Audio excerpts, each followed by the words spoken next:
ઘટના સામે આવી છે। અહીં તબેલામાં કામ કરતા એક ગરીબ પરિવારની 11 વર્ષીય દીકરી સાથે તબેલા માલિકે અડપલા કર્યા હોવાનો આરોપ છે। પ્રાથમિક માહિતી અનુસાર જ્યારે બાળકીના માતા પિતા ઘાસચારો લેવા ગયા ત્યારે તબેલા માલિક હેમરાજભાઈ ભેમાભાઈ ચૌધરીએ બાળકી સાથે અડપલા કર્યા। બાળકે બૂમો પાડતા તે સમયે ગામના ઉજવણીનો પ્રસંગ હોવાથી લોકોની અવરજવરના કારણે તે વધુ અનિષ્ટથી બચી હતી।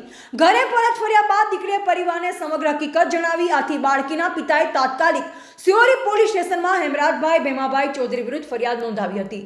પોલીસે ફરિયાદ આધારે આરોપી હેમરાજભાઈ ભેમાભાઈ ચૌધરી વિરુદ્ધ પોક્સો એક્ટ સહિતની કલમો હેઠળ ગુનો દાખલ કર્યો છે। સિયોરી પોલીસે આરોપીને ઝડપી પાડવા માટેના વધુ તપાસ હાથ ધરી છે અને ચક્ર ગતિમાન કર્યા છે। રિપોર્ટર નરેશ ડી વ્યાસ, તંત્રી બનાસથી પુકાર, બનાસકાંઠા।